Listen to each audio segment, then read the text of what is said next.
आवाहन पीठाधीश्वर आचार्य महामंडलेश्वर अवधूत बाबा अरुणगिरी जी महाराज, जिनका पावन सानिध्य में इस कथा का रसपान कर रहे हैं और इस धरा पर वात्सल्य की मूर्ति पूज्या गुरुमा महामंडलेश्वर कनकेश्वरी देवी जी माता, जिनके वचनों से अद्भुत राम कथा का रसपान हम लोग कर रहे हैं।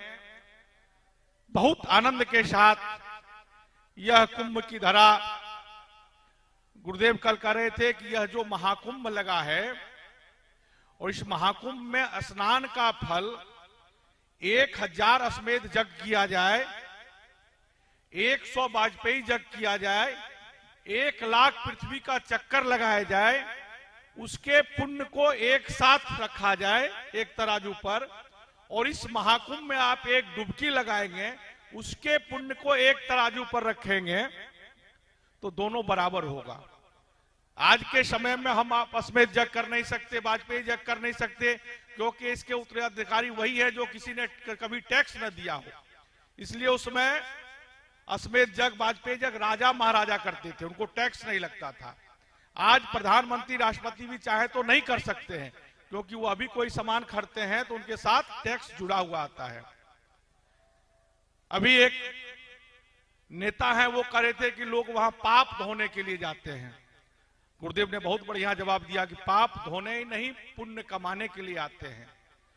गुरुदेव कल एक मीडिया को बता रहे थे इसके बारे में बहुत बढ़िया कि 12 वर्ष में ही कुंभ क्यों, 10 में क्यों नहीं, 8 में क्यों नहीं, 14 में क्यों नहीं।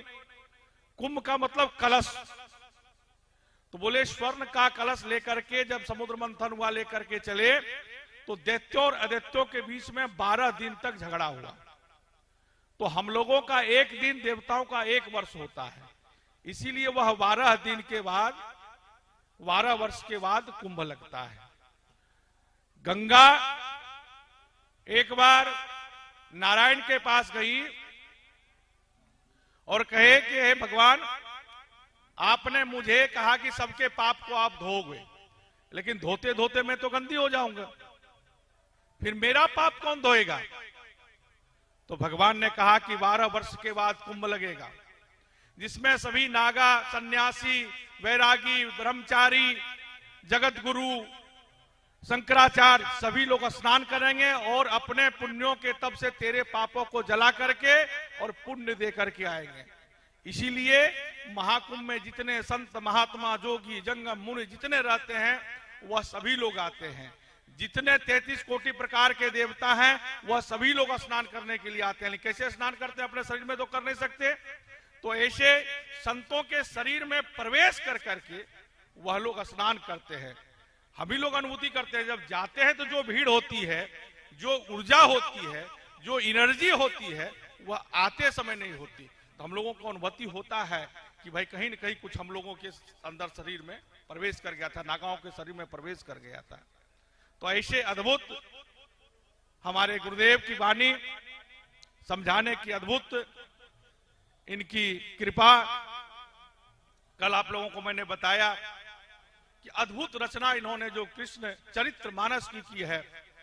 अगर एक्सीडेंट नहीं होता तो आप लोग के हाथों में कृष्ण चरित्र मानस आज पूरे कुंभ में होता, लेकिन प्रभु की जैसी इच्छा जब होना है तभी होगा, न हम चाहें आप चाहें वह नहीं होता है। जैसी प्रभु की कृपा है, जब इच्छा है तभी होता है।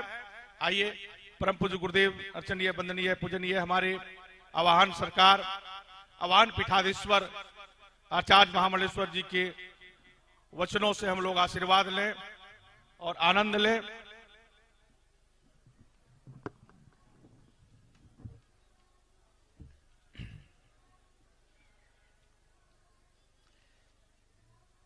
श्री गजानंद महाराज की जय।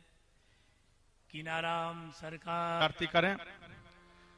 आज सेक्टर 20 में परम पूज्य गुरुदेव आवाहन पीठाधीश्वर आचार्य महामंडलेश्वर अवधूत बाबा अरुणगिरी जी महाराज के अध्यक्षता में 10,000 संतों का सम्मेलन है, जिसका संत करेंगे मन की बात। इसीलिए आज थोड़ा जल्दी कथा का विश्राम कर दिया गया है।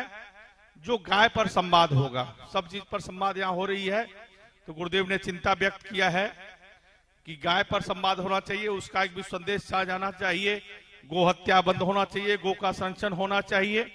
उस पर 10,000 संत आज सेक्टर 20 में काली मार्ग पे इकट्ठा हो रहे हैं, इसीलिए कार्यक्रम का थोड़ा जल्दी विश्राम किया गया। और उसमें वात्सल्य की मूर्ति परम पूज्य गुरु मां महालेश्वर केशवरी देवी जी को भी जाना है, और बहुत जाम है। अभी 100 किलोमीटर गुरु मां जाम हो गए हैं। हमारे शिष्य, इनके पोता शिष्य आ रहे हैं, 60 किलोमीटर से 3 घंटा में खड़े हैं। बोले थे 5 बजे पहुंच जाऊंगा, अभी तक नहीं पहुंच पाए हैं। वहां की कुछ व्यवस्था, हमारा वहां बनारस से आ रहा था, वो लोग भी गोपीगंज में फंसे हुए हैं। यहाँ की बात छोड़ दीजिए। तो इतना भीड़ है, इसीलिए हम लोग आइए सभी लोग खड़े होकर के आरती करें। आरती इसलिए करते हैं कि आज के बाद रति भर दुख कष्ट जीवन में नहीं आए, इसलिए हम लोग भगवान की आरती करते हैं। आइए सभी लोग एक साथ। आरती श्री राम